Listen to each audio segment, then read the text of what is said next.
পালাবদল হতেই রাজ্যে রাজনৈতিক অস্থিরতা শুরু হয়ে গিয়েছে। ক্ষমতা থেকে সরতেই বিরোধী শিবিরের ভাঙনের যে ধারা গত মাস থেকে শুরু হয়েছিল, তা যেন এবার আরও এক ধাপ এগিয়ে গেল। একের পর এক নেতার দলবদল, গোষ্ঠী কোন্দল, নেতৃত্বের প্রতি অসন্তোষ, সব মিলিয়ে তৃণমূল কংগ্রেসের অন্দরমহলে অস্থিরতার ছবি ক্রমশ স্পষ্ট হচ্ছে। বিধানসভা থেকে পঞ্চায়েত, পুরসভা থেকে ব্লক স্তর, প্রায় সর্বত্রই ভাঙনের খবর উঠে আসছে শিরোনামে।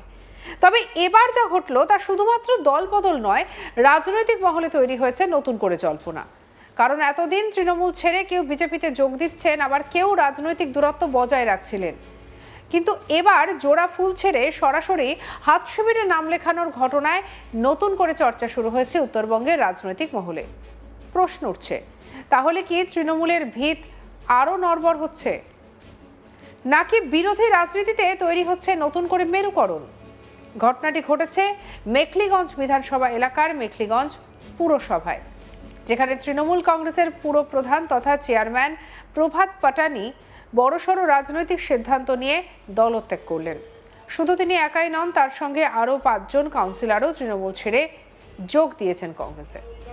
ফলে এক ধাক্কায় মেখলিগঞ্জ পুরসভার রাজনৈতিক সমীকরণে বড় পরিবর্তনের ইঙ্গিত মিলেছে। প্রদেশ কংগ্রেস সভাপতি শুভঙ্কর সরকারের হাত ধরে প্রদেশ কংগ্রেস ভবনে আনুষ্ঠানিকভাবে কংগ্রেসের যোগদান করেন প্রভাত পাটানি এবং তার অনুগামীরা। যোগদানের পর প্রভাত পাটানি আজ তাক বাংলার মুখোমুখি হয়ে একান্ত সাক্ষাৎকারে জানান, তৃণমূলের আভ্যন্তরীণ গোষ্ঠীকন্দল এবং রাজনৈতিক টানাপোড়েনের পরিবেশে মানুষের জন্য সঠিকভাবে কাজ করা সম্ভব হচ্ছিল না। তাই বিজেপির বিরুদ্ধে শক্তিশালী লড়াই গড়ে তোলার লক্ষ্যেই কংগ্রেসে যোগ দেওয়ার সিদ্ধান্ত। কি বলছেন শুনবো প্রভাত পাটানির কথা।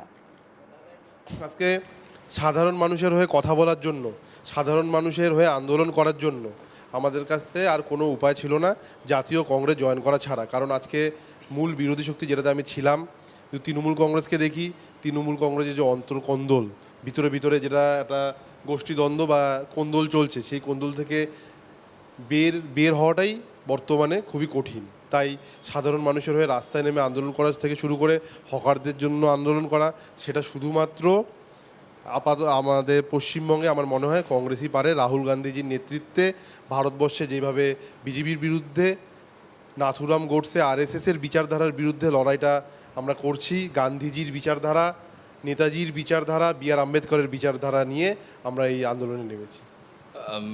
মেখলিগঞ্জ বিধানসভা সবার প্রথমে আসে, সেখান থেকে তৃণমূল থেকে আপনি একেবারে কংগ্রেসে এলেন। মোট কতজন আপনার সঙ্গে রয়েছে? আমাদের 7 জন তৃণমূল কংগ্রেসের কাউন্সিলর ছিল, সবার সাথে আমি আলোচনা করেই এখানে এসেছি। সবাই মোটামুটি সিংহভাগই আমাদের সাথে 6 জনই আমার সাথে আছে। আমরা এখানে যাওয়ার পরে জয়েনিংও করাবো। তারপর বাকি যারা আছে, 1-2 জন যারা আছে, আমরা কথা বলে দেখি, আমরা কথাবার্তা চলছে, জয়েনিং করে দেবো। কেন কংগ্রেসকেই আপনারা বেছে নিলেন? কংগ্রেসকে বেছে নেওয়ার মূল কারণ হচ্ছে, যেটা বর্তমানে প্রাসঙ্গিক কোন দল পশ্চিমবঙ্গে যদি দেখুন, ভারতবর্ষে দেখুন প্রাসঙ্গিক, যেরকম আমরা যদি ভারতবর্ষে জাতীয় রাজনীতি দেখি, জাতীয় রাজনীতিতে মূল প্রাসঙ্গিক দল কংগ্রেস। কিন্তু আপনার যেমন বিরোধী বিজেপির প্রতি যেটা মূল জোট, ইন্ডিয়া জোটেরও কিন্তু মূল দল, যে মূল জোটের যে জোট সঙ্গী কিন্তু কংগ্রেস। আর কংগ্রেস ছাড়া ইন্ডিয়া জোটকেও আপনি কল্পনা করতে পারবেন না, বিজেপির বিরুদ্ধে লড়াইও কিন্তু কল্পনা করতে পারবেন না। তাই আমার মনে হয় কংগ্রেসই সবথেকে বর্তমানে গ্রহণযোগ্য দল, মানুষের কাছেও গ্রহণযোগ্য, আর একটা জাতীয়তাবাদী দল। আজকে এই দল ভারতবর্ষ স্বাধীনতার আন্দোলন থেকে শুরু করে বিভিন্ন ভারতবর্ষের যেই সব আন্দোলন ঘটেছে, ভারতবর্ষের নবজাগরণ যে ঘটিয়েছে, সেটা হচ্ছে এই কংগ্রেস দল। তাই কংগ্রেস দলের সাথেই। তৃণমূলে কাজ করতে কি কোনো সমস্যা হয়েছিল? যেই দল থেকে বেরিয়ে এসেছি সেই দল নিয়ে আমি কোনো মন্তব্য করতে চাই না, কারণ সেটা আমার ভুল হবে। যদি আমার তৃণমূল নিয়ে কিছু বলার থাকতো, তাহলে আমি দলে থেকেই, যখন দলে ছিলাম তখনই বিরোধ করতে পারলাম। যখন আমি সব কিছু নিয়েই তৃণমূলের সাথে ছিলাম, তাহলে যে তৃণমূলের ভুলটা আমাকে সেটাও মেনে নিতে হবে, সেটারও সঙ্গী আমাকে ধরে নিতে হবে। শুধু তাই নয়, তার আরও বিস্ফোরক দাবি, আগামী দিনে এটা গোটা মেখলিগঞ্জ পুরসভার অধিকাংশ জনপ্রতিনিধি কংগ্রেসে যোগ দিতে পারেন। এই মন্তব্যের পর রাজনৈতিক মহলে শুরু হয়েছে তুমুল জল্পনা।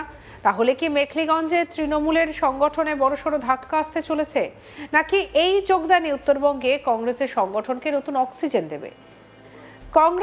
প্রদেশ কংগ্রেস সভাপতি শুভঙ্কর সরকার এই বিষয়ে আজ তাক বাংলার মুখোমুখি হয়ে একান্ত সাক্ষাৎকারে জানান, তৃণমূলে অনেক স্বচ্ছ মানুষ আছেন, তাদের জন্য কংগ্রেসের দরজা খোলা।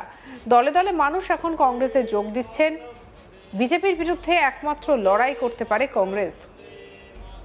রাহুল গান্ধী জিন্দাবাদ জিন্দাবাদ জিন্দাবাদ শুভঙ্কর সরকার জিন্দাবাদ কি বলছেন শুভঙ্কর সরকার, শুনবো। কংগ্রেস জিন্দাবাদ বহু স্বচ্ছ মানুষ আছেন তৃণমূলের ভেতরে, যারা কোনো অন্যায় সহ্য করেননি, হয়তো থেকেছেন, তাই তাদের সেই সময় ডাইজেস্ট করতে হয়েছে। আমরা বলেছি প্রত্যেকের জন্য দরজা খোলা।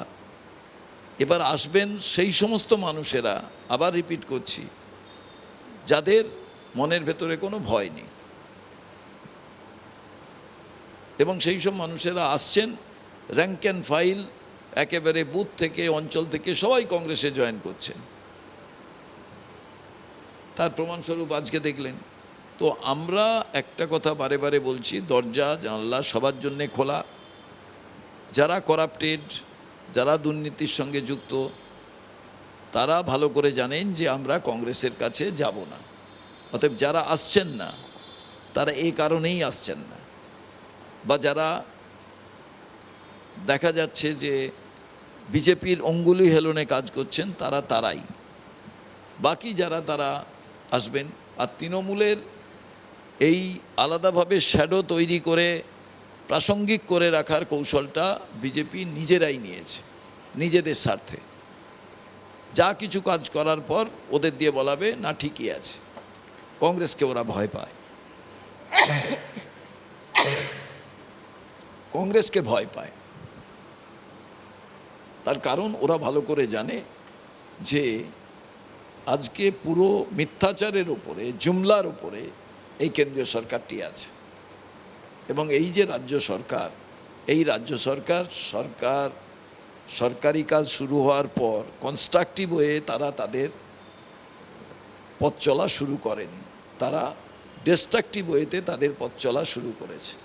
তাদের উচিত ছিল এই রাজ্যের বেকার ভাই বোনেদের জন্য চাকরির সংস্থান করা। সরকারি যে দপ্তরগুলো ভ্যাকেন্সি আছে, প্রপারলি অ্যাডভার্টাইজ করে, স্বচ্ছতার সঙ্গে সেটা নিয়োগ পদ্ধতি সমাপ্ত করে, এদের চাকরির মধ্যে দিয়ে পরিবারের ভাত রুটির ব্যবস্থা করে দেওয়া, এবং নতুনভাবে কিভাবে এই রাজ্যের সম্পদ সৃষ্টি হয় তার কথা ভাবা।